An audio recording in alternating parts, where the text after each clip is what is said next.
વડોદરામાં ઉનાળાની શરૂઆતમાં જ પાણીનો કકળાટ શરૂ થઈ ગયો છે। દૂષિત પાણી આવતું હોવાને કારણે સ્થાનિકોમાં ભારે રોષ જોવા મળ્યો।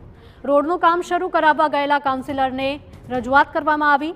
દૂષિત પાણી બતાવી સ્થાનિકોએ ગંભીર આક્ષેપો કર્યા હતા। છેલ્લા 6 મહિનાથી લોકો દૂષિત પાણી પીવા માટે મજબૂર બન્યા છે।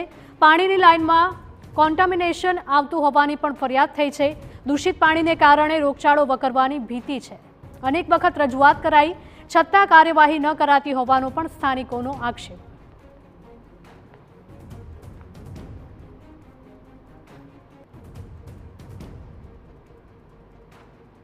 જવાબદારી જેને સોંપવામાં આવી હતી એ વેલજી રત્ના સોરઠિયાને કમિશનરે 35 નોટિસ આપીને પણ બ્લેકલિસ્ટ નથી કર્યો।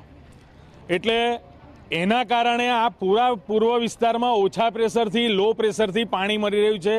બાપોદ ટાંકીનું સમ્પ લેવલ હોય કે નાલંદા ટાંકીનું સમ્પ લેવલ હોય કે આયુર્વેદિક હોય, સરદાર એસ્ટેટ, આ તમામ પૂર્વ વિસ્તારની બધી જ ટાંકીઓ આ કોન્ટ્રાક્ટરના કામગીરી પૂર્ણ નહીં કરવાના કારણે વિસ્તારના લોકોને પૂરતા પ્રેશરથી પાણી નથી મળી રહ્યું। છેલ્લા 6 મહિનાથી દૂષિત પાણી આવતું હોવાના સ્થાનિકો આક્ષેપો કરી રહ્યા છે। એટલું જ નહીં, ઘણીવાર રજૂઆતો કરી છતાં કોઈ કાર્યવાહી અથવા તો કામગીરી નથી કરવામાં આવી। પરિણામે આ લોકો દૂષિત પાણી પીવા માટે મજબૂર બન્યા છે। પાણીની લાઇનમાં કોન્ટામિનેશન આવતું હોવાની પણ ફરિયાદ કરાઈ છે। ત્યારે તાત્કાલિક ધોરણે પગલાં લેવાય તેવી પણ માંગ કરાઈ રહી છે। કોઈ પણ શહેરના નાગરિકોની માગણી સૌથી પહેલા પ્રાથમિક સુવિધાઓની હોય છે અને તેમાં પણ સૌથી મોટી જરૂરિયાત એટલે પાણીની। વડોદરા શહેરમાં અવારનવાર પાણીની બૂમો પડતી હોય છે, તેમાં પણ પૂર્વ વિસ્તારમાં પાણીની સમસ્યા વર્ષો જૂની છે। વાત કરી રહ્યા છે ઇલેક્શન વોર્ડ નંબર 15ની કે જ્યાં આગળ જે પ્રકારે પાણી આપ જોઈ રહ્યા છો, છેલ્લા 2 મહિનાથી આ પ્રકારનું પાણી આવતું હોવાનું સ્થાનિકો વિરોધ કરી રહ્યા છે। તેમ છતાં કોઈ પણ પ્રકારનું નિરાકરણ નહીં આવતા આજે સ્થાનિક કાઉન્સિલરોને બોલાવવાની ફરજ પણ પડી છે। સ્થાનિક મહિલાઓ હાજર છે, તેમની સાથે વાત કરીશું। પાણી સૌથી મોટી જરૂરિયાત છે, જ્યારે આ પ્રકારનું પાણી આવે કેટલી મુશ્કેલી પડે છે? મુશ્કેલી પડે। અમે આ બિચારા ગયડા ગયડા એકબીજાને ત્યાંથી પાણી ખેંચેલા કેટલા બધી લાવા આમનાથી ચલાય એવું છે। આ વાત અમે જો પાણી જ નહીં આવતું, 2-3 મહિનાથી અમે હેરાન થઈએ છીએ। વચ્ચે ગંદુ પાણી આવતું તો આશીષભાઈ બિચારા ત્યાં ભરવાડવાસમાં ખોલાવડીને કરાવડે તો થોડું સારું હોય, પણ પાછું બંધ જ થઈ ગયું છે। બિલકુલ પાણી બંધ થઈ ગયું છે, ઘરમાં ગંદુ પાણી આવે કેટલી સમસ્યા થાય, બીમારીઓનો કેટલો ડર થાય। અરે બેન, પણ મહિનાથી દોરું પણ પાણી નહીં આવતું, અમારે તો ટીપુય પાણી નહીં આવતું। અમે બહારથી ટેન્કરો મંગાવીએ છીએ। બહારથી ટેન્કરો મંગાવવા માટે સ્થાનિકો મજબૂર થયા છે। કેટલાક બીજા સ્થાનિકો પણ છે, તેમની સાથે વાત કરીશું।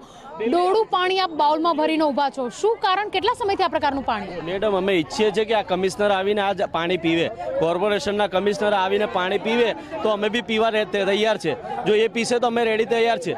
આ બાકી આ પાણી આ મેન્ટેન TDSની તો સાઈડ પર રહી ગઈ વાત, આ ડ્રેનેજનું પાણી અમારે પીવા માટે યુઝ કરવા માટે વાપરવાની વાત કરે છે। આ કેમનું પાણી અમે પી શકીએ? તમે બી પી શકો આવું પાણી? બિલકુલ। કેટલા સમયથી કાકા આવું પાણી આવી રહ્યું છે? છેલ્લા 6 મહિનાથી ગટરનું અને પાણી બે મિક્સ આવે છે। પ્રેશર ઓછો છે, લાઇટ બિલ ભરવાનું અને વેરો ભરવાનું। બીમારીનો ડર કેટલો રહે છે? કારણ કે બાળકો પણ છે, આ પ્રકારનું પાણી પીવે તો બીમારીનો ડર રહેતો। બીમારી તો લાગે જ ને। બીમારી આ પાણી તમે જુઓ, પાણી કેવી રીતે એનું એ કરી શકે અને નાવાનું શરીર પર કેટલી નીકળી શકે, નાના બાળકો છે અને ઇફેક્ટ કેટલી પડે। બિલકુલ, તો એમાં જવાબદાર કોણ?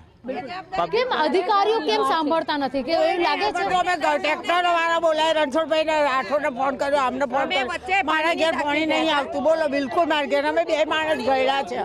બિલકુલ વૃદ્ધ લોકોને પણ મુશ્કેલીનો સામનો પડી રહ્યો છે। બીજી તરફ જે રીતે વાત કરીએ, પાણી એ સૌથી મોટી જરૂરિયાત છે, ત્યારે આ પ્રકારે ડોળા પાણીની સમસ્યા ઉનાળાની શરૂઆતમાં જ થઈ ચૂકી છે। જે રીતે ઉનાળામાં સૌથી વધારે પાણીની જરૂરિયાત રહેતી હોય છે, ત્યારે ઉનાળામાં આ પ્રકારે પાણીની સમસ્યાથી વડોદરા શહેરના પૂર્વ વિસ્તારના નાગરિકો ત્રસ્ત થઈ ગયા છે। ત્યારે હવે આ નાગરિકોની વેદના તંત્ર ક્યારે સમજે છે તે જોવું પણ અહીંયા તેટલું જ અગત્યનું છે। કેમેરા પર્સન રોહિત ગોયલ સાથે અંજલિ ઓઝા, TV9 વડોદરા।